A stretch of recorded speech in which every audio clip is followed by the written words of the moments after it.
Un alcalde, sí, aluminio. Ya que realmente sabes que no porque ser chicos, casi no. En este caso, Pero yo creo que o bloque, sempre sale reforzado. Sí.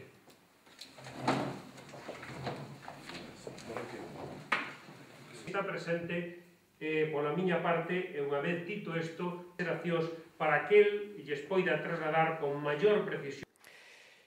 Con esta normativa, o Goberno galego fai un investimento de futuro. O que fai esta norma é poñer en valor un activo, sin dúbida o activo máis importante que ten a sociedade galega.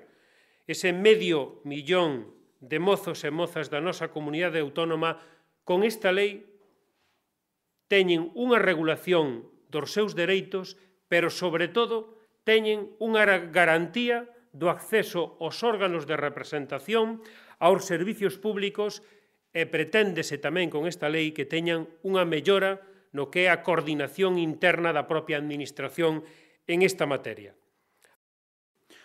Por outra banda, hai que dicir que o xerme da Lei de Xuventude é froito do consenso de moitos representantes dos mozos e mozas de Galicia, entre eles tamén novas xeracións, e recolle boa parte das aportacións, inquedanzas e demandas que, como representantes de gran parte dos mozos e mozas galegos, tivemos a ben propoñer. Deste xeito, o Goberno de Galicia traballará arreo para que poidamos contar cun traballo, a pesares da crisis, para que poidamos ter un acceso á vivenda digno, para que poidamos ter formas de participar a través do asociacionismo e de outras fórmulas e para que poidamos afondar na nosa formación e ter a oportunidade tamén de facer turismo juvenil e mobilidade coas máximas facilidades posibles.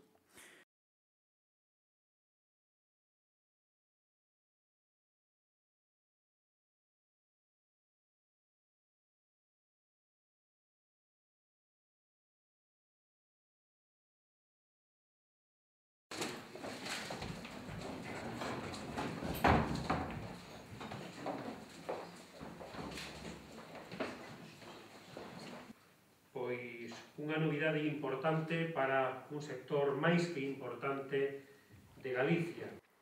E desde aquí lle temos que trasladar que a Xunta terá que ser a última en levantarse da mesa de negociacións cos sindicatos, porque a voluntad do Goberno ten que ser e é consensuar e non impoñer.